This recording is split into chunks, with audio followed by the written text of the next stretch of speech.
بسم اللہ الرحمن الرحیم۔ اللہ تیرے بخت بلند کرے، تو ساری مرادیں پائے میری بچی۔ راج کرے گی تو راج، دیکھنا تم، تیری جیسی قسمت پانے کو لوگ ترسیں گے۔ وہ ان کا منہ صاف کر رہی تھی گیلے کپڑے سے جب اس کی ماں نے اسے ڈھیروں دعائیں دے دی۔ آشے چپ کر کے سنتی رہی لیکن بولی کچھ نہیں۔ لیکن جب اس نے دیکھا کہ وہ اسی کی طرح بہت امید اور دکھ سے دیکھ رہی ہے تو ایک مسکراہٹ سے ان کو جواب دیا۔ وہ دل پسیج کر رہ گئیں۔ وہ اسے لاکھوں دعائیں دیتی لیکن اس کے دل کا دکھ نہیں بدل سکتی تھی۔ انہیں پھر ایک پچھتاوے نے آ گھیر لیا۔ اے میرے رب، میری بیٹی کے نصیب اچھے کرنا۔ وہ اللہ کے آگے دعا گو ہوئیں۔ آشے نے پانی والا برتن اٹھایا اور باہر آ گئی۔ نہایت سنجیدگی سے اس نے محبہ گل کو آواز دی، گل میری بات سنو، ادھر آؤ۔ لیکن وہ ہر چیز سے بے خبر فون میں مصروف تھی۔ اسے ارد گرد کا کوئی ہوش نہیں تھا، یا جان بوجھ کر وہ دکھا رہی تھی کہ اسے ارد گرد کا ہوش نہیں۔ محبہ گل، تمہیں سنائی نہیں دے رہا میں کچھ کہہ رہی ہوں؟ اب کہ اس کی آواز میں چٹانوں سی سختی تھی۔ ہاں، تمہیں برداشت ہی نہیں ہوتا۔ کچھ تو اسی طرح اب بہانے لگا کر بلاؤ گی۔ بتاؤ کیا ہے؟ محبہ گل انتہائی بدتمیزی سے بولی تو ایک لمحے کو اس کے لہجے کی کاٹ آشے کو ہلا کر رکھ گئی کہ وہ اسے آپی کے سوا نہ بلانے والی اب اس طرح اس سے بات کرے گی۔ وہ انتہائی سنجیدہ ہوئی۔ یہ کیا طریقہ ہے بات کرنے کا محبہ؟ اس نے اب کی بار نرمی سے کہا، میں تمہارے ان ڈراموں میں نہیں آنے والی۔ مجھے کام بتاؤ کیا ہے، نہیں تو میں جانے لگی۔ محبہ نے اب بھی اپنے لہجے میں کوئی رد و بدل نہ کیا۔ پیاز ختم ہوئے ہیں، باہر کسی بچے کو آواز دے کر پیاز منگوا دو۔ مجھے کھانا بنا کر ابھی بچوں کا رزلٹ بھی تیار کرنا ہے، میرے پاس وقت کم ہے۔ اس نے تفصیل بتائی۔ تو تمہیں کیا لگتا ہے کہ میں جلدی سے بھاگی جاؤں گی؟ تمہاری نوکر ہوں، اپنے کام خود کرو۔ دنیا جہاں کی تعریفیں سمیٹنے کو تو آشے اور کام کرنے کے لیے محبہ گل ہوں۔ وہ کہہ کر وہاں سے چلی گئی۔ کام اسے کوئی بھی ہوتا نہیں تھا اور بس آشے کو زج کرنے اور باتیں سنانے کی غرض سے آئی تھی۔ آشے کی آنکھوں میں بے تحاشا آنسو امٹ امٹ کر آئے جنہیں اس نے بے دردی سے پہنچا اور خود ہی گلی کی جانب بڑھ گئی۔ پیاز منگوا کر واپس کمرے میں آئی تو ماں کی طرف دیکھا جو اسی کی طرف دکھ سے دیکھ رہی تھی۔ اس نے ان سے نظریں چرائیں۔ ان کا دل پھر ایک دفعہ دکھ گیا۔ مجھے معاف کر دے میری بچی، میں تیرے لیے کچھ نہ کر سکی، بلکہ میں کتنی خود غرض نکلی۔ وہ روتے ہوئے بولی تو آشا نے ان کے قریب جا کر ان کے آنسو پہنچے اور نفی میں گردن ہلائی، لیکن بولی کچھ نہیں اور وہاں سے اٹھ کر اپنے کام میں مصروف ہو گئی۔ رات کو نیند پوری نہ ہونے کی وجہ سے سر بوجھل ہو رہا تھا، لیکن ابھی اتنا کام پڑا تھا جو اسے کرنا تھا۔ دروازے کھلنے کی آواز پر اس نے مڑ کر دیکھا۔ اسے لگا گلی والا بچہ ہوگا، لیکن سامنے ایشان کو کھڑا دیکھ کر ٹھٹک گئی۔ کوئی کام تھا؟ وہ حد درجہ تلخ لہجے میں بولی۔ اب میں اپنے گھر میں بھی کام ہو تو ہی آ سکتا ہوں، وہ بھی سنجیدہ سا بولا۔ واہ، اپنے گھر کے معنی سے بھی واقف ہو تم؟ وہ غصے سے چلائی۔ آج میرا دماغ خراب نہیں کرنا، وہ اکتائے ہوئے لہجے میں بولا۔ میں کر رہی ہوں تمہارا دماغ خراب؟ دماغ تو تم نے ہمارا خراب کر رکھا ہے۔ باپ مرا تھا سکون سے کہ میرا بیٹا ہے وہ سنبھال لے گا اپنی ماں اور بہنوں کو، لیکن بہنیں باہر نکل کر کام کرتی ہیں اور تب جا کر 2 وقت کی روٹی کھاتی ہیں، اور بھائی اتنا بے غیرت ہے کہ رستے میں دیکھ کر بھی نظریں پھیر لیتا ہے۔ اسے بیوی کی غلامی کے لیے گلے میں بس چین کی ضرورت رہ گئی، ورنہ کوئی کسر نہیں چھوڑی بیوی کے پاؤں تلے رہنے کی۔ وہ انتہائی غصے سے بولتی جا رہی تھی جو منہ میں آ رہا تھا۔ یہاں کیا لینے آتے ہو؟ اب بیوی کو ڈر نہیں کہ ہم تمہیں کسی صندوق میں قید کر کے رکھ لیں گے؟ جاؤ، یہ تمہارا گھر نہیں ہے، تمہارا گھر وہی ہے۔ ہمارے سینوں کو چیرنے نہ آیا کرو۔ وہ بے بسی سے اب رو دی۔ بس بول لی کہ اور بولنا ہے؟ ایشان تو اتنا بے حس ہوا پڑا تھا گویا اس کے سامنے کوئی احساس سے عاری انسان کھڑا چیخ رہا ہو۔ آشے کو چھوٹے بھائی کی بے حسی پر مزید دکھ نے آ گھیر لیا اور آنسو روانی سے بہنے لگے۔ اس نے غصے سے منہ پھیر لیا اور اپنے کام میں مشغول ہو گیا۔ ارے ایشان بھائی، آپ کب آئے؟ محبت ساری گفتگو سن چکی تھی۔ اب آشے کو مزید تپانے کے لیے چہکتے ہوئے ایشان سے پوچھنے لگی، چلو شکر ہے کسی کو تو میرے آنے پر رونا نہیں پڑا۔ ایشان نے تواتر سے عاشق کی پشت کو دیکھتے ہوئے طنزیہ کہا، ارے آپ کے آنے پر کیوں رونا پڑے گا؟ آپ ہی تو ہماری کل جہان ہے۔ آپ کی قدر نہیں کریں گے تو کس کی کریں گے؟ محبہ نے چالاکی سے اسے مکھن لگایا۔ ہاں میری گڑیا، بس کچھ لوگ سمجھے تو ہی نا۔ ایشان پھر طنز کے تیر چلانے لگا۔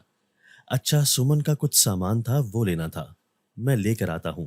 وہ اصل مدے کی طرف بڑھا۔ سمن کا نام سن کر محبہ کا بھی حلق تک کڑوا ہوا، لیکن اس نے بظاہر مسکراتے ہوئے خوش دلی سے اسے راستہ دیا اور وہ آگے کی طرف بڑھ گیا۔ ہوں، کچھ لوگ ویسے ہی دوسروں کو خوش دیکھ کر راضی نہیں رہ سکتے۔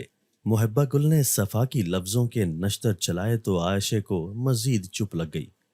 وہ اس کو جواب دینے کی بجائے اپنے کام میں مشغول رہی تو محبہ گل کو خود کی نظر انداز ہونے پر مزید تپ چڑھ گئی۔ اس نے عائشہ کا پاس پڑا گلاس اٹھایا اور زمین پر پٹخ دیا۔ گلاس ایک سیکنڈ میں ہی چکنا چور ہو گیا۔ عائشہ نے مڑ کر دیکھا تو گلاس کو اس طرح توڑنے پر محبہ کو کچھ کہنے ہی لگی تھی کہ وہ ادھر سے تن فن کرتی کمرے میں چلی گئی۔ عائشہ نے افسوس سے اس کی پشت کی طرف دیکھا۔ او آشی، او آشی، سنتی ہے کہ نہیں؟ میں کہاں جاؤں؟ ہائے او میری قسمت! تب اسے ماں کے بولنے کی آواز کانوں میں پڑی۔ وہ جلدی سے آنسو پہنچ کر تیز قدموں سے چلتی ہوئی ان کے پاس گئی۔ کیا ہوا اماں؟ اس سے نرمی سے آہستہ سے آواز سے پوچھا۔ میری ٹانگ سیدھی نہیں ہو رہی، اس کو نہ جانے کیا ہو گیا ہے۔ وہ باقاعدہ بچوں کی طرح رونے لگیں۔ اچھا میں دیکھتی ہوں نا، آپ چپ تو کریں۔ عائشہ نے آہستہ سے ان کی ٹانگ پکڑی اور سیدھی کرنے لگی۔ ہائے میرے اللہ، یہ ٹوٹ جائے گی۔ عائشہ چھوڑ دے۔ وہ بچوں کی طرح مزاحمت کر کے اسے روکنے لگی، لیکن وہ باز نہ آئی اور تیزی سے سیدھی کر دی۔ وہ چلاتی رہیں۔ اس نے ان کو جلدی سے درد کا انجیکشن لگایا تو وہ انہیں ذرا سکون ہوا۔ وہ دوبارہ کھانا بنانے آ گئی۔ اسے اکثر یہ بات سمجھنے میں الجھن ہوتی کہ زندگی ایک مشین بنی ہوئی یا اس زندگی میں وہ ایک مشین بنی ہوئی ہے جس کے کوئی جذبات اور احساسات نہیں تھے۔ مس عائشہ، آپ کو کہا تھا رزلٹ ہر حال میں کل چاہیے۔ میں ہر تیسرے دن آپ کی یہ لاپرواہی برداشت نہیں کر سکتی، لہٰذا آپ اگر توجہ نہیں دے سکتی تو بتا دیں۔ پرنسپل نہایت اونچی آواز سے غصے سے بول رہی تھی اور عائشہ ملزموں کی طرح سر جھکائے کھڑی تھی۔ اب آپ بول کیوں نہیں رہی؟ وہ اسے چپ دیکھ کر مزید گویا ہوئی۔ میم سوری، آئندہ پوری کوشش کروں گی کہ شکایت کا موقع نہ ملے۔ وہ شرمندہ سے لہجے میں بولی۔ ٹھیک ہے، لاسٹ وارننگ۔ وہ بھی تھوڑی نرمی سے بولی تو عائشہ سر جھکائے وہاں سے آ گئی۔ باپ کی اچانک وفات نے ان سب کو ہلا کر رکھ دیا تھا۔ انہیں ہارٹ اٹیک ہوا تھا۔ آخری لمحات میں انہوں نے بیٹے سے بہنوں اور ماں کو خوش رکھنے کے وعدے لیے اور اگلی زندگی کے سفر کو نکل پڑے۔ عائشہ کی منگنی پھپھو زاد بیٹے سے ہوئی تھی اور ایشان کی محلے کی ایک لڑکی سے پسند کی ہوئی تھی۔ باپ کے وفات کے کچھ عرصے بعد ہی ماں کو فالج کے اٹیک نے چارپائی کا کر دیا اور وہ چلنے سے بھی مفلوج ہو گئیں۔ عائشہ ہی ان کو کھانا تک کھلاتی۔ وہ ایک لاش کی طرح ہو کر رہ گئی تھی۔ عائشہ بہت صابر و فرما بردار تھی، جبکہ محبہ اس کی نسبت تھوڑی اکھڑ، خود سر اور بدتمیز تھی۔ اسے اپنی ماں کی اس بیماری سے ان کا کوئی احساس نہ ہوتا تھا۔ ایشان کے سسرال والوں نے شادی کا کہا تو اس کی اور عائشہ کی ساتھ شادی ہونا تھی، لیکن عائشہ کی ماں اس کی شادی کرنے پر کسی طور پر راضی نہ تھی۔ ان کا خیال تھا کہ اگر انہوں نے عائشہ کی شادی کر دی تو وہ چارپائی پر پڑی ہی کیڑوں کی طرح مر جائے گی۔ تیرے بعد مجھے کون دیکھے گا عائشہ میری بچی، میرا احساس کر اور یہ شادی نہ کر، تجھے تیری اس معذور ماں کا واسطہ۔ اس کی ماں نے اس کے سامنے روتے ہوئے درخواست کی تو وہ چپ کر گئی۔ اس نے ماں کے احساس میں شادی کو تاخیر کر دیا۔ ایشان، امی کی ایسی حالت نہیں کہ انہیں اکیلا چھوڑا جائے، اس لیے تم ہادی سے کہو کہ شادی میں کچھ تاخیر کر دے۔ اس نے ایشان سے کہا تو ایشان بھی چپ کر گیا۔ ہادی کسی صورت بھی شادی میں تاخیر کرنے کو راضی نہ ہوا۔ میں نے ابھی شادی کر کے عائشہ کو ساتھ لے کر آسٹریلیا واپس جانا ہے۔ میں نے اب سارے انتظام کر رکھے ہیں، ایسے کیسے میں شادی کو ملتوی کر دوں؟ وہ سخت ناراض ہوا۔ اس کی ضد پر عائشہ بھی پریشان ہو گئی۔ چونکہ پھپھو کی وفات کے بعد ہادی اکیلا تھا، لیکن عائشہ کو اپنی ماں کی بھی فکر تھی۔ ٹھیک ہے، اگر اسے اتنی ہی جلدی ہے تو کہیں اور کر لے۔ ایشان نے ماں سے ہادی کی ضد کا ذکر کیا تو وہ آگ بگولا ہو گئیں۔ پاس ان کے بازو کی مالش کرتے عائشہ ان کی بات پر تڑپ گئی اور اس کے ہاتھوں کی حرکت رک گئی۔ اس نے بے یقینی سے ماں کی طرف دیکھا، پھر ایشان کی طرف دیکھا تو وہ نظریں چرا گیا۔ اسے بھی سمجھ نہیں آ رہی تھی کہ وہ اس سچویشن میں کیا کرے۔ ماں! اس کے منہ سے بے یقینی سے بس یہی الفاظ نکلے۔ ہاں تو جینا حرام کر رکھا ہے، خود عقل ٹھکانے آ جائے گی، وہ لاپرواہی سے بولی۔ لیکن ان کی بات پر عاشق کو چپ لگ گئی۔ بچپن سے ان کی منگنی ہونے کی وجہ سے اس نے تو کبھی خواب میں بھی ہادی کے علاوہ کسی اور کا نہیں سوچا تھا، اور اس کی ماں نے کتنی آسانی سے کہہ دیا کہ کہیں اور کر لے۔ وہ چپ کر کے وہاں سے اٹھ کر چلی گئی۔ آپ کیسی باتیں کر رہی ہیں؟ ہم عاشقہ کہیں اور کیسے کر سکتے ہیں؟ وہ بچپن سے ہادی سے منسوب ہے۔ ایشان نے ماں کو سمجھایا۔ تو پھر اس کو سمجھا دو کہ اگر اس نے یہی ضد رکھی تو پھر یہی ہوگا۔ انہوں نے حتمی لہجے میں کہا تو ایشان نے بھی اس بات میں گردن ہلا دی۔ ہادی کو جب مامی کا پیغام ملا تو وہ خود ہی گھر آ گیا۔ السلام علیکم۔ آشی نے دروازہ کھولا تو سامنے ہادی کو کھڑا دیکھ کر سلام کیا، لیکن ہادی نے سلام کا جواب دینے کے بجائے نظریں پھیر لیں، جس کا مطلب تھا کہ وہ سخت ناراض ہے۔ عاشق کے دل کو کسی نے مٹھی میں بھینچ لیا۔ ہادی وہاں سے چل کر کمرے میں داخل ہو گیا تو وہاں مامی سے سلام لی اور حال احوال پوچھنے کے بعد اصل مدے پر آ گیا۔ کیا جو بات مجھے ایشان نے کہی وہ سچ ہے؟ اس نے بات کی تصدیق کرنے کو پوچھا۔ دیکھو برخوردار، تمہیں بھی دکھائی دے رہا ہے کہ میں ایک زندہ لاش بن گئی ہوں، میرا کوئی حال نہیں ہے، میں خود ہل کر بھی اپنے منہ پر آئے بال بھی نہیں پیچھے ہٹا سکتی، تو اس مشکل وقت میں عاشق میرا واحد سہارا ہے۔ اگر میں نے اس کو بھی خود سے اتنی دور بھیج دیا تو محبہ کی بلا سے میں کل کی مرتی آج مروں، اسے کوئی پرواہ نہیں۔ اور ایشان کی بیوی کا بھی مجھے پتا ہے کہ وہ کتنے پانی میں ہے، ایک دن بھی نہ سنبھال سکے گی وہ مجھے، تو میں کیسے عاشق کو بیاہ کر اپنی موت آج ہی لکھ سکتی ہوں؟ انہوں نے وضاحت دیتے ہوئے کہا۔ لیکن آپ نے عاشق کو ایک نہ ایک دن تو بیاہنا ہی ہے، کیا وہ ساری زندگی ادھر ہی رہے گی؟ ہادی نے سمجھداری سے کہا۔ بیاہنا تو ہے ہی، تو کیا تم ادھر گھر داماد بن کر نہیں رہ سکتے؟ انہوں نے ایک امید سے پوچھا۔ نہیں، آپ کیسی باتیں کر رہی ہیں مامی؟ آسٹریلیا میرا کیریئر ہے، میرا فیوچر ہے، اگر میں عاشق کے لیے چھوڑ بھی دوں تو میں کل کو اس کو کہاں سے کھلاؤں گا؟ پاکستان کے حالات سے آپ بھی واقف ہیں، اس نے بھی اپنے رونے روئے۔ تو پھر تم انتظار کرو، نہیں تو پھر تم کہیں اور شادی کر سکتے ہو، ہماری طرف سے کوئی پابندی نہیں۔ انہوں نے بے حسی سے خود غرض بنتے ہوئے تب تک عاشق بھی وہاں چائے لے کر آ گئی۔ وہ اپنی ماں کے آخری الفاظ سن چکی تھی، تبھی اب ہادی کے رد عمل کے انتظار میں تھی۔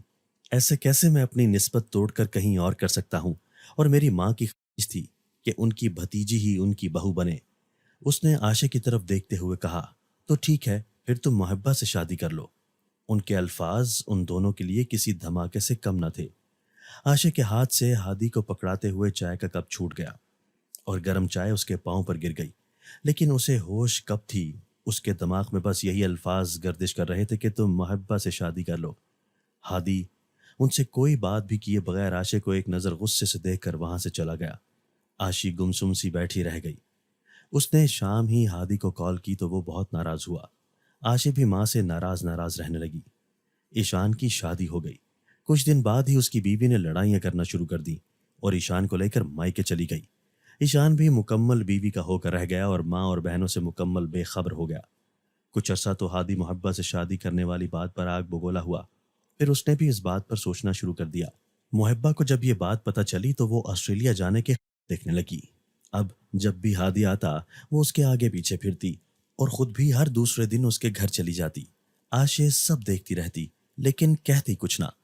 پھر ایک دن ہادی نے اس سے آخری امید بھی چھین لی، محبہ سے شادی کی رضامندی دے کر۔ محبہ کے تو گویا پاؤں زمین پر نہ ٹکتے۔ عاشق بالکل چپ ہو کر رہ گئی۔ اس نے ہر کسی سے بولنا چھوڑ دیا۔ جب اسکول میں ملازمت کرتی ادھر سے بھی اسے لاپرواہی پر باتیں سننا پڑتی۔ آج بھی رزلٹ ٹائم پر نہ بنانے پر پرنسپل کی باتیں سن کر وہ سخت دل گرفتہ ہوئی۔ گھر کے سارے کام کیے، رات کو سونے کی بجائے چپ چاپ گھر میں موجود درخت کے نیچے جا کر بیٹھ گئی۔ وہ نہ جانے کتنی دیر وہاں بیٹھی اپنی سوچوں میں گم بیٹھی تھی۔ رات گہری ہوتی جا رہی تھی لیکن اسے کوئی خبر نہ تھی۔ اپنی ہی سوچوں میں مگن جانے کب اس نے رونا شروع کیا۔ وہ ہچکیوں سے رو رہی تھی، اپنے نصیبوں پر یا نہ جانے کس دکھ پر۔ وہ بیٹھی آنسو بہا رہی تھی۔ اچانک اس کے کندھے پر کسی نے ہاتھ رکھا۔ اسے کوئی فرق نہ پڑا، لیکن اب کہ اسے کسی نے جھنجھوڑا اس نے سر گھٹنوں سے اٹھا کر دیکھا تو ادھر کوئی نہیں تھا۔ اس کے آنسو تھم گئے، اسے لگا اس کا وہم ہے۔ کیا ہوا ہے تمہیں لڑکی؟ اسے اپنے نزدیک کوئی آواز سنائی دی۔ اس نے ادھر ادھر دیکھا تو وہاں کوئی نہیں تھا۔ وہ ڈر گئی۔ رات اتنی گہری ہو چکی تھی اور وہ اکیلی صحن میں بیٹھی تھی۔ اسے اب اپنی غلطی کا احساس ہوا۔ ڈرنے کی ضرورت نہیں، میں تمہیں کوئی نقصان نہیں پہنچاؤں گا۔ پھر دوبارہ آواز آئی تو وہ مزید خوفزدہ ہو گئی۔ کون ہے؟ اس نے ڈرتے ڈرتے پوچھا۔ میں ایک جن ہوں، یہاں سے گزر رہا تھا تو مجھے تمہارے رونے کی آواز نے روک دیا۔ مجھ سے رہا نہ گیا تو تم سے پوچھنے پہنچ گیا کہ تمہیں کیا ہوا ہے۔ وہ غائبانہ آواز اسے بہت خوفزدہ کر رہی تھی اور اس کے منہ سے جن لفظ سن کر مزید ڈر گئی اور منہ میں جو دعائیں آتی تھیں سب پڑھنی شروع کر دیں۔ لڑکی مجھ سے ڈرو نہیں، میں تمہیں کوئی نقصان نہیں پہنچاؤں گا، بلکہ اگر تمہاری مدد کر سکا تو ضرور کروں گا۔ اس نے اسے تسلی دی، لیکن وہ آنکھیں بند کیے بس دعائیں پڑھتی رہی۔ تبھی اچانک اس کے سامنے وہ جن ایک انسانی شکل کے روپ میں آیا۔ اسے آدمی کے روپ میں اس طرح دیکھ کر وہ مزید ڈر گئی اور پیچھے ہو گئی۔ وہ ایک بہت ہی خوش شکل اور انتہائی خوبصورت آدمی تھا۔ اسے خوف ہوا کہ اس طرح اسے آدھی رات کو کسی آدمی کے ساتھ یہاں کھڑے کوئی دیکھ لے تو قیامت ہی آ جائے۔ بے فکر رہو، مجھے تمہارے علاوہ ابھی کوئی نہیں دیکھ سکتا۔ اس کی بات پر اسے تھوڑا ڈھارس ہوئی، لیکن وہ جواب میں پھر بھی کچھ نہ بولی۔ وہ اسے تسلی دیتا رہا اور پھر اسے اندر جا کر لیٹنے کا کہا۔ وہ ڈرتے ہوئے اسپات میں گردن ہلا کر چلی گئی۔ اسے کافی دفعہ خوف ہوا کہ وہ جن پھر نہ آ جائے، لیکن سارا دن کی تھکی جلدی ہی نیند میں چلی گئی۔ اگلے دن پھر روٹین کے مطابق اٹھی تو رات والا واقعہ ذہن میں آ گیا۔ وہ سر جھٹکتے ہوئے اٹھ گئی اور معمول کے مطابق سب کرنے لگی۔ شام ہوئی تو وہ باہر آنے کی بجائے چائے لے کر اپنے کمرے میں چلی گئی۔ اسے کمرے میں گھبراہٹ سی ہوئی، لیکن وہ کل والے واقعے کو بھولی نہیں تھی، اس لیے باہر نہ گئی۔ ابھی اسے بیٹھے کچھ دیر ہی ہوئی تھی کہ اسے لگا جیسے اس کے پیچھے کوئی ہے۔ اس نے مڑ کر دیکھا تو اس کی چیخ بلند ہونے لگی، لیکن اس نے خود ہی اپنے منہ پر ہاتھ رکھ کر اپنی چیخ کا گلا دبا دیا۔ ارے لڑکی، اتنا کیوں ڈرتی ہو؟ مقابل کھڑے آدمی نے مسکراتے ہوئے اس سے کہا، لیکن وہ پھر بھی خوفزدہ ہی رہی۔ وہ کل والا جن تھا اور اسی انسانی شکل میں تھا جس میں وہ کل تھا۔ عاشق خوف سے رونے لگ گئی کہ اس کے پاس کوئی نہیں تھا جسے وہ بتاتی کہ وہ ڈر رہی ہے۔ جن نے جب اسے روتے دیکھا تو پریشان ہو گیا۔ میرا مقصد تمہیں بالکل بھی ڈرانا یا تنگ کرنا نہیں ہے، مجھے معاف کر دو، لیکن اس طرح رو نہیں پلیز۔ اس نے کہا، لیکن عاشق ہنوز ویسے ہی کھڑی تھی۔ اچھا اگر تم کہتی ہو میں چلا جاتا ہوں، لیکن اس طرح رو تو نہیں پلیز۔ اس نے اسے تسلی دی۔ اچھا میں چاہتا ہوں، لیکن جب بھی دل اداس ہو تم مجھے اپنے پاس پاؤ گی۔ مجھے نہیں پتا کیوں، لیکن میرا دل خود ہی آج ادھر کھنچا چلا آیا۔ اب میں چلتا ہوں تاکہ تم پریشان نہ ہو، لیکن دوبارہ آؤں گا۔ وہ نرمی سے کہتا ہوا وہاں سے غائب ہو گیا۔ عاشق ابھی تک شاک اور خوف کے زیر اثر تھی۔ اسے حیرانی ہو رہی تھی کہ کوئی جن بھی اس قدر مہربان ہو سکتا ہے۔ یوں ہی سوچتے سوچتے وہ نیند کی وادیوں میں چلی گئی۔ ماں ہادی کہہ رہا ہے کہ اسے نکاح اسی ہفتے میں کرنا ہے۔ محبہ نے گویا اس کے سر پر دھماکہ کیا۔ وہ مخاطب ماں سے تھی، لیکن اصل میں سنانا عاشق کو ہی چاہتی تھی، جو ماں کو دلیا کھلا رہی تھی۔ ماں نے ایک نظر عاشق پر ڈالی، جو سپاٹ چہرے سے اپنے کام میں اس طرح مشغول تھی گویا کچھ سنا ہی نہ ہو۔ محبہ کو اس کے اس طرح کرنے پر تب تو چڑھی، لیکن وہ برداشت کر گئی۔ مجھے تو کوئی اتنی جلدی نہیں، لیکن ہادی کہتا ہے کہ جلد از جلد وہ مجھے آسٹریلیا لے کر جانا چاہتا ہے۔ اس نے مزید عاشق کو دکھ دینے والے انداز میں کہا۔ عاشق اٹھ کر وہاں سے چلی گئی تو وہ ایک طنزیہ مسکراہٹ سے اس کی طرف دیکھنے لگی۔ چل تو کہہ دے اسے کہ جب وہ کرنا چاہتا ہے کر لے، ویسے بھی مجھے تیری اتنی لمبی زبان کا کیا کرنا۔ وہ اسے ڈپٹتے ہوئے بولی کہ عاشق کے سامنے کیوں کی بات ہوں، آپ کو تو اپنی ایک عاشق ہی نظر آتی ہے۔ وہ غصے سے پاؤں پٹکتی وہاں سے چلی گئی۔ عاشق اپنے کمرے میں آ گئی۔ اس کے لیے اب آنسو ضبط کرنا مشکل ہو رہا تھا۔ اس نے بے تحاشا رونا شروع کر دیا۔ تبھی محبہ وہاں سے گزر رہی تھی۔ ایک تو لوگ دوسروں کی خوشیوں پر رو دھو کر نحوست پھیلانا شروع کر دیتے ہیں، بھلا دوسروں کی خوشیاں بھی برداشت نہیں ہوتی۔ وہ طنز کے تیر چلاتے ہوئے بولی، محبہ میں تمہاری دشمن نہیں ہوں، جو مجھ سے تمہاری خوشیاں برداشت نہیں ہوں گی۔ میں تمہاری بڑی بہن ہوں، تمہاری ماں جائی۔ مجھے تم بہت عزیز ہو، تو بھلا مجھے کیوں تمہاری خوشیوں پر دکھ ہوگا؟ میں تمہاری ہر خوشی پر خود کو قربان کر دوں میری شہزادی۔ تم ایک دفعہ کہتی تو صحیح کہ تمہاری خوشی اسی میں ہے، میں ایسے 100 ہادی تم پر بار دیتی۔ اور یہ جو تم کہہ رہی ہو نا کہ دوسروں کی خوشیوں پر آنسو بہا رہی ہوں، تو یہ تمہاری غلط فہمی ہے کہ مجھ سے تمہاری خوشی برداشت نہیں ہو رہی اور میں اس پر آنسو بہا رہی ہوں۔ جانتی ہو یہ آنسو کیوں بہہ رہے ہیں؟ یہ اس لیے بہہ رہے ہیں کہ مجھے میرے اپنوں سے یہ امید نہیں تھی۔ مجھے لگتا تھا جیسے مجھے سب کی فکر ہے ایسے ہی سب کو میری فکر ہوگی، لیکن میری آنکھیں کھلی تو جانتی ہو کتنی بھیانک حقیقت میرے سامنے آئی۔ میری اپنی سگی ماں، مجھے پیدا کرنے والی تک کو صرف اپنا خیال ہے، وہ صرف خود کی خاطر میری ساری خوشیاں ڈبو رہی ہیں۔ اگر وہ ایسا نہ بھی کرتی تو کیا پتا میں خود ان کی خاطر کر دیتی، لیکن دکھ صرف اس بات کا ہے کہ انہوں نے ایک دفعہ بھی نہ سوچا کہ میری ڈور بچپن سے اس سے جڑی ہے۔ میں اس طرح اچانک اس سے کیسے قطع تعلق ہو سکتی ہوں؟ اس کے بعد میرا ماں جایا، میرا اپنا سگا بھائی جس کی خاطر میں سب سے لڑتی تھی، ابو سے، امی سے، کہ اس کی کوئی بات نہ ٹلے، وہ اس طرح کیسے نظریں موڑ گیا؟ اس بیوی کی خاطر جس پر صرف میرے لڑنے پر ابو نے وہ رشتہ کیا تھا، اس کے بعد میری وہ بہن جس کے لیے میں اپنے منہ تک کا نوالا چھوڑ دوں، جس کو خوش کرنے کے لیے میں اپنی خوشیاں تک قربان کر دوں، وہ میری ہی خوشی لے کر خوش تو ہے، لیکن دکھ یہ ہے کہ میرے ہی مخالف کھڑی ہو گئی۔ حالانکہ میں نے تو نہیں کہا کہ میں نے تو اسے نہیں کہا کہ میں اس کی شادی ہادی سے نہیں ہونے دوں گی، میں نے تو اف تک نہیں کی، تو وہ اتنا زہر کیوں اگلتی ہے؟ اس کے بعد میرا وہ نام نہاد منگیتر جس کی آس پر میں بچپن سے بیٹھی تھی، جس سے میں نے اپنی ساری زندگی کے خواب جوڑے تھے، جو کہتا تھا میں نہ ہوں تو کچھ اچھا نہیں لگتا، وہ اتنی آسانی سے مجھے چھوڑ کر میری چھوٹی بہن سے شادی کو تیار بھی نہیں، بلکہ خوشی خوشی راضی ہے۔ اب بتاؤ میں اپنے نصیبوں پر رو رہی ہوں یا کسی کی خوشیاں برداشت نہیں ہوتی مجھ سے؟ آشے نے جلدی اپنے آنسو پہنچتے ہوئے ایک ہی سانس میں اتنی لمبی تقریر داغ دی اور یوں ہی اسے نظر انداز کر کے کتابیں ادھر ادھر کرنے لگی۔ محبہ اس کی باتیں سن کر بالکل چپ کر گئی اور وہاں سے چلی گئی، لیکن کہا کچھ نہیں۔ تم اتنی دکھی ہو مجھے پتہ نہیں چلا۔ وہ کتابیں یوں ہی بے ترتیب کر رہی تھی جب اسے ایک جانی پہچانی سی آواز سنائی دی۔ اس نے غور کیا تو پتہ چلا کہ یہ اسی جن کی آواز تھی۔ آخر تمہیں مسئلہ کیا ہے؟ کیوں میرے پیچھے پڑے ہو؟ میری جان چھوڑ دو۔ وہ اب جن پر غصہ ہوئی۔ تم جب بھی ایک آنسو بھی بہاؤ مجھ پر مل جاتی ہے، میں نے تمہارے آنسوؤں کو خود سے جوڑ لیا ہے۔ اب جب تم نے پہلا آنسو بہایا تو میرا دل بے چین ہوا، تو میں ادھر آ گیا، لیکن تمہاری بہن کے ساتھ ہونے والی گفتگو نے مجھے رنجیدہ کر دیا۔ میں بغیر بتائے ہی واپس مڑنا چاہتا تھا، لیکن تمہیں اداس دیکھ کر رہا نہ گیا۔ اگر تمہیں برا لگا تو معذرت۔ وہ انتہائی نرمی سے بولا۔ وہ کچھ نہ بولی اور اپنا کام کرتی رہی۔ میرا نام خرد ہے، وہ اپنا تعارف کروانے لگا۔ پھر میں کیا کروں؟ وہ آگ بگولا سی ہو کر دوبارہ غصے سے بولی۔ نہیں، کچھ نہیں، اس نے شرمندہ سے لہجے میں کہا۔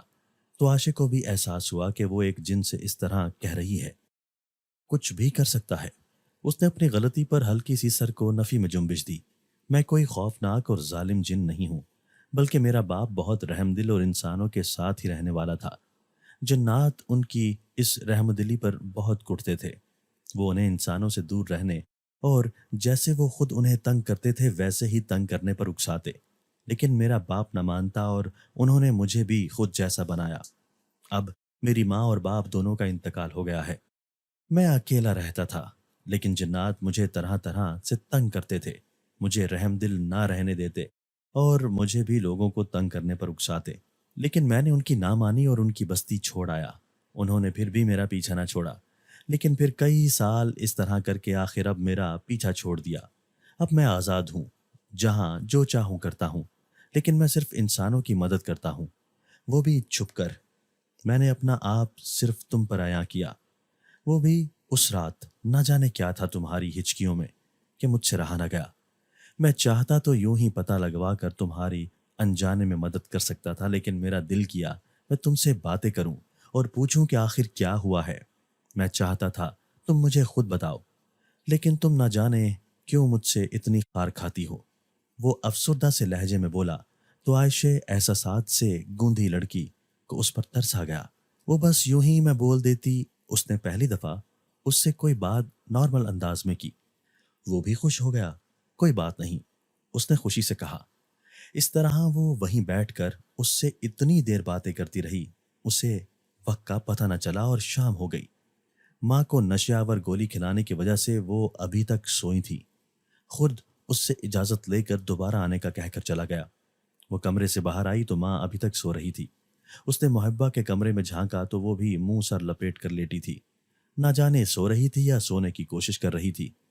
کل والا سالن پڑا ہے، اس نے 2 روٹیاں بنائیں اور رکھ دیں کہ محبہ کھا لے گی، اسے بھوک نہیں تھی۔ وہ چپ کر کے واپس اپنے کمرے میں آ گئی۔ اب اس کے دل کا بوجھ قدرے ہلکا ہو چکا تھا۔ اس نے بچوں کے پیپر چیک کرنا شروع کیے تو دھیان مزید بھٹک گیا۔ نہ جانے کتنی دیر گزر گئی، وہ اس قدر مگن تھی کہ اسے پتہ ہی نہ چلا۔ اسی طرح دن اپنی رفتار سے گزرنے لگے۔ محبہ اس سے کوئی بات نہ کرتی بلکہ چپ ہو گئی تھی۔ وہ جو طنز کے تیر چلاتی تھی اب اس سے بھی باز آ گئی تھی۔ خود روز شام کو وہاں آتا، عاشق اسے سارے دن کی رودات سناتی۔ اس طرح وہ اس سے اٹیچ ہو گئی، اسے اس کے آنے کا انتظار رہنے لگا۔ ایک دن وہ یوں ہی اپنے کمرے میں بیٹھی اپنی گزشتہ زندگی کے بارے میں سوچ رہی تھی کہ اچانک اسے باہر بولنے کی آوازیں سنائی دیں۔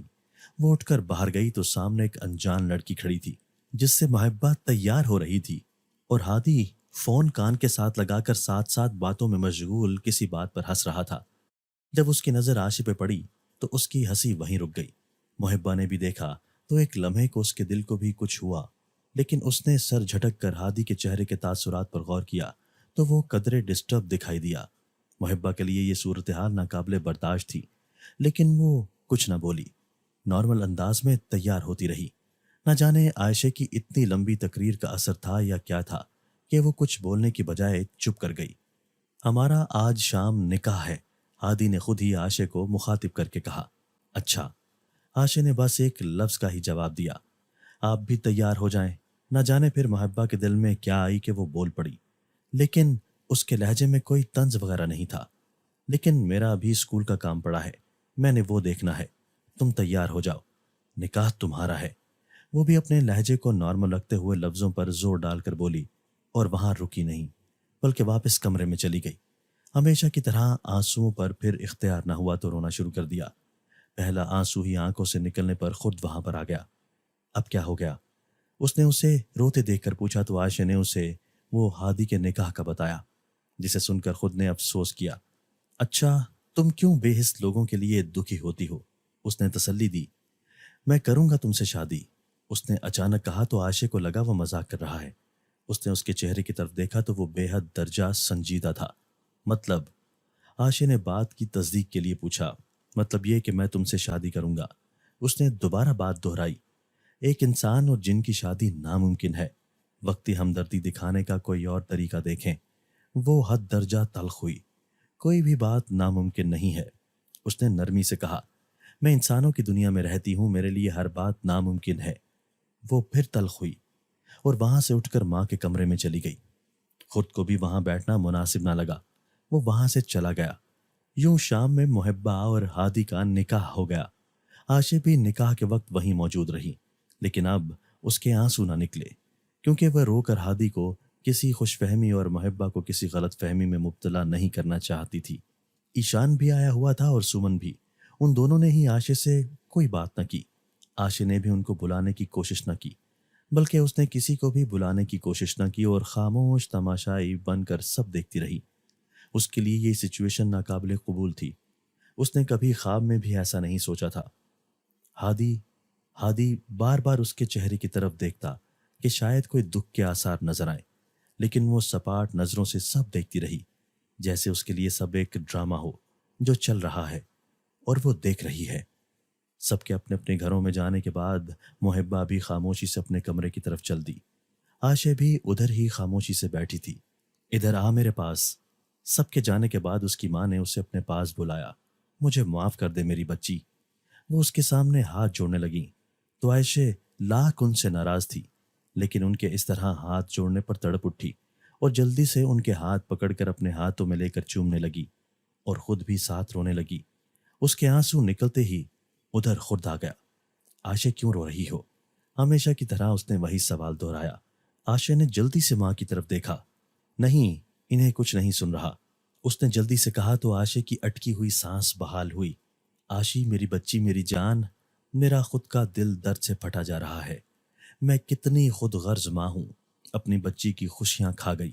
وہ ہچکیوں سے رو رہی تھی۔ عائشہ کے دل کو کچھ ہو رہا تھا۔ خود وہاں ان کے سامنے حاضر ہوا۔ ماں جی، آپ فکر نہیں کریں، میں کروں گا آپ کی عائشی سے شادی، اس نے کہا تو عائشہ کی جان پر بن گئی کہ اب نہ جانے کیا ہوگا، اس کے کردار پر کتنے ہی کیچڑ اچھالے جائیں گے۔ پلیز، اس نے روتے ہوئے التجائی نظروں سے خود کی طرف دیکھا۔ اس کی ماں نے جب سامنے نہایت خوبصورت مرد کو دیکھا تو سوالیہ نظروں سے پہلے اس کی جانب اور پھر عائشہ کی جانب دیکھا۔ خود نے ان کے سوال کو سمجھتے ہوئے اپنی جو تفصیل عائشہ کو بتائی تھی وہی ان کو سنا دی، لیکن اب اس کی ماں کو سانس لینے میں مشکل ہو رہی تھی۔ ایک جن اور انسان کی شادی کیسے ممکن ہے؟ انہوں نے بھی وہی سوال دہرایا جو عائشہ نے کہا تھا۔ ہاں، میں بھی انہیں یہی بات سمجھاتی ہوں کہ ایک انسان اور جن کا ملاپ ناممکن ہے۔ میں آپ کو یقین دلاتا ہوں کہ ایک انسان بن کر اسی دنیا میں، اسی گھر میں اس کے ساتھ رہوں گا اور اسے ہمیشہ خوش رکھوں گا۔ عائشہ نے جلدی سے ان کا سانس اکھڑتا دیکھ کر ان کو انجیکشن لگایا تو ان کو تھوڑا سکون ہوا۔ ٹھیک ہے، میں اس شادی کے لیے تیار ہوں۔ ان کی بات پر عائشہ نے حیرانی سے ان کی طرف دیکھا، لیکن ماں، وہ احتجاج کرتے ہوئے ابھی کچھ بول نہیں لگی تھی کہ انہوں نے چپ کروا دیا۔ جب تم نے اب تک میری کسی بات پر انکار نہیں کیا تو اب بھی نہ کرو۔ اللہ نے تمہارے بخت بلند کیے ہیں، تمہیں بہترین سے نوازا ہے۔ اور اس کو پاس کرتے ہوئے اس کا ماتھا چومتے ہوئے بولی، لیکن اس کو تسلی نہ ہوئی۔ ٹھیک ہے، تم کل باقاعدہ رشتہ لے کر آنا تاکہ سب کو پتہ چلے کہ میں بیٹی بیاہ رہی ہوں۔ یہ معاشرہ اس طرح اچانک آنے والے کو قبول نہیں کرے گا، لیکن مجھے لگتا ہے تم میری عائشہ کو خوش رکھو گے، اس لیے مجھے لوگوں کی پرواہ نہیں ہے۔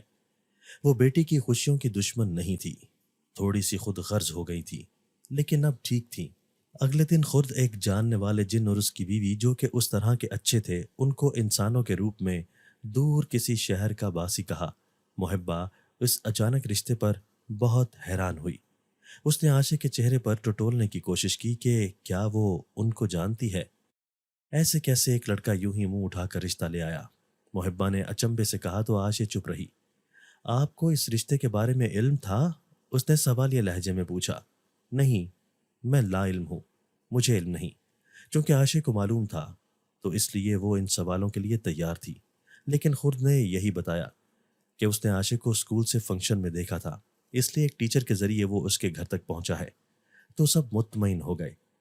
ان کی ماں نے سب بچوں کو بلایا اور رشتے کی رضامندی دے کر ایشان اور ہادی سے پوچھا تو ہادی نے ناراض ہوتے ہوئے کہا، مامی، کل تک تو آپ اسے بیاہنے پر تیار نہیں تھی، اب راضی بھی ہو گئیں، جھٹ، وہ بھی کسی بیگانے کے لیے۔ وہ حد درجہ ناراض لہجے میں بولا تو محبہ نے پہلو بدلا۔ عائشہ نے بھی بے تاثر چہرے سے اس کی طرف دیکھا۔ خود یہاں اسی گھر میں رہنے کے لیے تیار ہے۔ اگر کل تک اس کا سابقہ منگیتر اس شرط کے لیے تیار ہوتا تو میں اسے فوراً بیاہ دیتی، لیکن سابقہ منگیتر اس کے لیے اپنا مستقبل نہیں چھوڑ سکتا تھا، اس لیے پھر مجھے اس کے لیے انکار کرنا پڑا۔ انہوں نے بھی جواباً ناراض لہجے سے کہا، اگر آپ اسے بیاہ دیتی تو محبہ ہوتی آپ کے پاس۔ اس نے پھر احتجاج کیا تو محبہ کو برداشت کرنا مشکل ہوا کہ ہادی کیوں عائشہ کے رشتے پر اتنا تڑپ رہا ہے۔ تم اب محبہ کے شوہر ہو، تمہیں اب یہ باتیں زیب نہیں دیتی، اس کے ساتھ اپنی زندگی خوش ہو کے گزارو، اور ویسے بھی میری عائشہ تمہارے نصیب میں نہیں تھی، اس لیے تم اس بات کو چھوڑ دو کہ اس کی شادی آج ہوئی یا کل، جب بھی ہوتی تمہارے ساتھ نصیب نہیں لکھا تھا، اس لیے تمہارے ساتھ ہونا ناممکن تھی۔ وہ اسے ڈپٹتے ہوئے بولی تو وہ بھی چپ کر گیا۔ ایشان، ویسے تو مجھے تمہیں اپنا بیٹا کہتے ہوئے شرم آتی ہے، ایسے بیٹے سے تو اللہ مجھے عائشہ جیسی ایک اور بیٹی دے دیتا تو وہ بہتر تھا۔ انہوں نے درد سے کہا، امی، آپ کو پتا ہے میں نے ایسا کبھی نہیں چاہا تھا۔ وہ بھی بولا، تم نے ایسا کبھی چاہا نہیں تھا لیکن کر لیا ایشان۔ ایک معذور اور بیمار ماں کو چارپائی پر چھوڑ کر اور دو جوان بہنوں کو زمانے کے سرد گرم سے بچانے کے بجائے لاوارث چھوڑ کر تم بیوی کے غلام بنے ہو، کیا تم خود کو غیرت مند کہتے ہو؟ اور نہایت غصے سے بولی، اگر آپ اسے گھر میں اہمیت دیں، اس کی بیوی کو اہمیت دیں تو بیوی کو کیا ضرورت ہے اپنے ساتھ رکھنے کی؟ سمن بھی وہاں موجود تھی، اس لیے ان کی بات سنتے ہی ہتے سے اکھڑ گئی۔ لڑکی، میں تم سے مخاطب نہیں ہوں، میں تو وہ بدنصیب ماں ہوں جو اپنے بیٹے سے مخاطب ہوں۔ انہوں نے اسے ڈپٹتے ہوئے کہا۔ وہ غصے سے مٹھیاں بھینچ کر رہ گئی۔ اچھا، تو مجھے اور کوئی بات نہیں کرنی۔ تمہارے باپ نے اپنے بعد تمہیں اس گھر کا نگہبان بنایا تھا، تو کیا تمہیں عائشہ کا یہ رشتہ قبول ہے؟ انہوں نے ساری بات ختم کرتے ہوئے کہا۔ جی، مجھے کیا اعتراض ہونا، آپ اس کے لیے بہتر فیصلہ کر سکتی ہیں۔ اس طرح ایشان نے بھی رشتے پر رضامندی دے دی اور اگلے دن عائشہ اور خود کا نکاح انسانوں کی طرح پایہ تکمیل کو پہنچا۔ خرد خوش تھا، لیکن عائشہ پھر بھی چپ تھی۔ اسے سمجھ نہیں آ رہی تھی کہ اس کے ساتھ کیا ہو رہا ہے، لیکن جلد ہی اس نے اس حقیقت کو تسلیم کر لیا اور خود کے ساتھ ٹھیک رہنے لگی۔ خود نے ایک مسلمان جن سے اسلام قبول کر لیا۔ وہ ایک دفعہ عائشہ کو اپنی جناتی بستی میں لے کر گیا۔ عائشہ وہاں کے جنوں کو دیکھ کر بہت خوفزدہ ہو گئی، کیونکہ ان کی شکلیں خود جیسی نہیں تھیں، بلکہ بہت عجیب و غریب تھیں۔ ان میں سے کچھ جنوں نے اسے ستانے کی بھی کوششیں کی۔ خود تو اسے ساتھ لے جا کر پچھتایا۔ اگلے کافی دن وہ ڈرتی رہی۔ اس نے اب اسکول چھوڑ دیا تھا۔ ویسے تو خود کو کسی چیز کی کرنے کی ضرورت نہیں تھی، لیکن دنیا داری کے لیے وہ ایک کالج میں پروفیسر بن گیا تھا۔ اس نے اپنا ہر کام انسانوں کی طرح کر لیا تھا۔ عاشق کے دل میں اس کے محبت اور عقیدت مزید بڑھ گئی تھی۔ محبہ کے کاغذ بن گئے اور وہ ہادی کے ساتھ آسٹریلیا چلی گئی۔ جاتے ہوئے اس نے عاشق اور اپنی ماں سے اپنے رویے کی معافی مانگی۔ آشا آپی، میں نے کبھی بھی آپ کا برا نہیں چاہا تھا، نہ ہی میں ہادی کو آپ سے چھیننا چاہتی تھی۔ بس آسٹریلیا جانے کے شوق نے مجھے خود غرض بنا دیا تھا۔ وہ اس کا ہاتھ پکڑتے ہوئے بولی۔ نہیں میری گڑیا، میں تم سے بالکل بھی ناراض نہیں، نہ ہی مجھے تم سے کوئی شکوہ ہے۔ میرے نصیب میں نہیں تھا، وہ تمہارا نصیب تھا۔ مجھے کوئی دکھ نہیں اب۔ اللہ نے مجھے خود جیسے شوہر سے نواز کر ہر شکوہ ختم کر دیا ہے۔ وہ نرمی سے بولی اور محبہ کو ڈھیروں دعائیں دی۔ ہادی نے بھی اس سے معافی مانگی تو اس نے اسے بھی یہی کہا۔ عائشہ نے خوشی سے اسے رخصت کیا کہ نہ جانے دوبارہ کب ملنا ہو، ملنا بھی ہوگا یا نہیں، نہ جانے امی کو کیا ہوا ہے، انجیکشن سے بھی نہیں ٹھیک ہو رہی۔ اس نے روتے ہوئے خود کو بتایا۔ اچھا چلو دیکھتے ہیں۔ وہ اس کے ساتھ گیا۔ اس نے دیکھا تو وہ بہت مشکل سے سانس لے رہی تھی۔ خود کو اشارے سے اپنے پاس بلایا۔ خود وہ اکھڑتے ہوئے سانس سے بولی، جی جی۔ اس نے جلدی سے ان کا ہاتھ پکڑا۔ میری بیٹی بہت صابر ہے، بہت ہی پیاری ہے۔ انہوں نے عائشہ کو بلا کر اس کو خود سے لگاتے ہوئے کہا اور اس کا ماتھا چوما۔ اس نے ساری زندگی صرف دوسروں کو خوش کرنے کے لیے سب کیا ہے۔ اس نے اپنی خوشیوں کی بھی کبھی پرواہ نہیں کی۔ اس نے ساری زندگی صرف اپنا آپ مارا ہے تاکہ باقی سب راضی رہیں۔ اور پھر اکھڑتی سانس سے بولی، اس نے باپ کے بعد بیٹا بن کر سنبھالا ہے مجھے، اس گھر کو، در در کی چھانی ہے۔ میری بیٹی کو ہمیشہ خوش رکھنا، کبھی کوئی تکلیف نہ دینا۔ وہ اکھڑتے سانس سے بولتی رہیں۔ پھر عائشہ سے مخاطب ہوئی، مجھے معاف کر دینا اگر میں تمہاری خوشیوں میں رکاوٹ بنی ہوں تو۔ اس نے کہا تو وہ نفی میں گردن ہلا کر ان کو سینے پر سر رکھ کر اونچی اونچی رونے لگ گئی۔ نہیں ماں، میرا ہے ہی کون آپ کے علاوہ، ایسی باتیں نہ کریں، میں مر جاؤں گی، وہ روتے ہوئے بولی۔ لیکن انہوں نے اس کے سر پر ہاتھ رکھا اور بس وہیں ان کی سانسوں کی ڈور ٹوٹ گئی اور ان کا ہاتھ ادھر ہی ساکت ہو گیا۔ عائشہ کو محسوس ہوا کہ ان کا سانس نہیں چل رہا۔ اس نے ڈرتے ہوئے چپ کر کے سر اٹھا کر دیکھا تو ان کا وجود ساکت دیکھ کر اس نے بے یقینی سے خود کی طرف دیکھا۔ نہیں، وہ اونچی اونچی چیخنے لگ گئی۔ وہ کبھی اس طرح نہیں روئی تھی، لیکن اب رو رہی تھی کیونکہ اب اس کی ماں اس دنیا میں نہیں رہی تھی۔ عائشہ کی تو گویا زندگی ہی ختم ہو گئی۔ ایشان کو پتہ چلا تو وہ بھی بھاگا ہوا آیا۔ ایشان نے اسے کافی تسلی دی، لیکن وہ اس سے تب بھی ناراض ہی رہی۔ اسے لگتا تھا کہ اس کی ماں اس کی محبت کو ترستے مر گئی، لیکن وہ نہ آیا۔ اس کی ماں ویسے تو ایشان سے ٹھیک بات چیت کرتی تھی، لیکن وہ اپنی ممتا کے ہاتھوں مجبور تھیں۔ لیکن ان کے دل میں ایک کسک تھی۔ خود نے ہی سارے انتظام سنبھالے، تدفین وغیرہ کا سارا انتظام اسی نے کیا۔ عائشہ کو سنبھالنا مشکل ہو رہا تھا۔ جب جنازہ جانے لگا تو وہ جانے نہیں دے رہی تھی۔ جب جنازہ پڑھانے کا وقت آیا تو خود نے ان کی نماز جنازہ ادا کی۔ اس کی آواز سن کر لوگ ساکت رہ گئے۔ وہ ایک جن تھا، یہ بات صرف عائشہ اور اس کی ماں جانتی تھی۔ عائشہ کافی دن ہوش و حواس سے بیگانہ رہی، صرف اپنی ماں کو یاد کر کے روتی رہتی۔ لیکن پھر کچھ دن بعد اس کی حالت سنبھلنے لگی اور وہ اپنی روٹین پر واپس آنے لگی۔ خود نے اسے اس دنیا سے لے کر جانے کی بات کی تو اس نے فوراً انکار کر دیا۔ ایشان کی بیوی گھر واپس آ گئی۔ کہا، او پاگل انسان، اگر ہم اپنے گھر نہیں جائیں گے تو وہ ڈائن اپنے شوہر کے ساتھ ادھر رہ کر وہیں قبضہ کر لے گی۔ اس نے اپنے شوہر سے کہا، ہاں یہ بات تو میں نے سوچی ہی نہیں تھی کہ ہم اتنی آسانی سے کیسے اپنا گھر کسی کو دے رہے ہیں۔ ایشان نے بھی سمجھتے ہوئے کہا اور وہاں سے اپنا سامان باندھ کر واپس آ گئے۔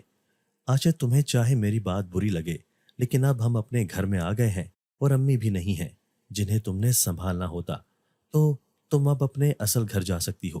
ایشان نے بغیر تمہید سے ڈائریکٹ کہا تو عائشہ کا دل دکھ سا گیا کہ کیسا بھائی ہے۔ اس نے ایک شکوہ کنا نظر بھائی پر ڈالی اور چپ کر کے کمرے میں آ گئی۔ عائشہ بہت پریشان ہوئی کہ اب وہ کیا کرے گی، لیکن وہ بھول گئی کہ خود ایک جن تھا۔ انسانوں کی دنیا میں اس کے لیے کچھ بھی ناممکن نہیں تھا۔ ارے عائشہ، اس میں پریشانی والی کیا بات ہے؟ تمہیں کیا لگا کہ ہم بے گھر ہو جائیں گے؟ اس نے ایک جن ہو کر بھی اس کے ساتھ انسانوں جیسا سلوک رکھا کہ اسے کبھی محسوس نہ ہونے دیا کہ وہ ایک جن کے ساتھ رہ رہی ہے، نہ ہی اسے کبھی محسوس ہونے دیا کہ وہ کس طرح ہادی کو یاد کرتی تھی۔ جن ہوں اور ان انسانوں کی دنیا میں میرے لیے کچھ بھی ناممکن نہیں ہے۔ اس نے اسے تسلی دی تو وہ بھی بے فکر ہو گئی کہ اس نے اس بات کا تو سوچا ہی نہیں تھا۔ اگلے دن انہوں نے اپنا سامان لیا اور وہاں سے رخصت ہونے لگے۔ میں نے یہ تو نہیں کہا کہ اگلے دن ہی جاؤ، ایشان نے دل رکھنے والے انداز میں مروتاً کہا تو عائشہ نے ایک طنزیہ مسکراہٹ سے اس کی طرف دیکھا۔ شکر کرو تم نے بھائی کا رشتہ رکھا ہوا ہے ایشان، یہی کافی ہے تمہارے لیے، باقی تم خوش رہو۔ وہ کہہ کر وہاں رکی نہیں اور دروازے کی طرف بڑھ گئی۔ ایشان کو بہن کو اس طرح جاتا دیکھ کر تھوڑی شرمندگی ہوئی، لیکن کچھ دیر میں ہی اس کی بیوی نے اس کا دھیان باتوں میں ادھر ادھر لگا کر اس کا دھیان بٹا دیا کہ کچھ دیر میں اس کی شرمندگی کا اثر زائل ہو گیا اور وہ نارمل سا ہو گیا۔ انہوں نے ان کی بستی سے تھوڑا دور اپنا گھر لیا اور ہنسی خوشی اپنی زندگی گزارنے لگے۔ اس طرح ایک معصوم لڑکی کی جن ذات سے شادی اپنے اختتام کو پہنچی۔ دوستو، اگر آپ کو آج کی ہماری یہ ویڈیو پسند آئی ہے تو اسے لائک کیجئے اور اسے اپنے پیاروں کے ساتھ شیئر ضرور کیجئے گا۔ اور ہاں، اگر آپ نے ابھی تک ہمارا چینل سبسکرائب نہیں کیا تو ہمارا چینل سبسکرائب کر دیجئے اور بیل آئیکن بھی پریس کر دیجئے تاکہ ہماری ہر نئی آنے والی ویڈیو آپ کو بر وقت مل سکے۔ اللہ حافظ۔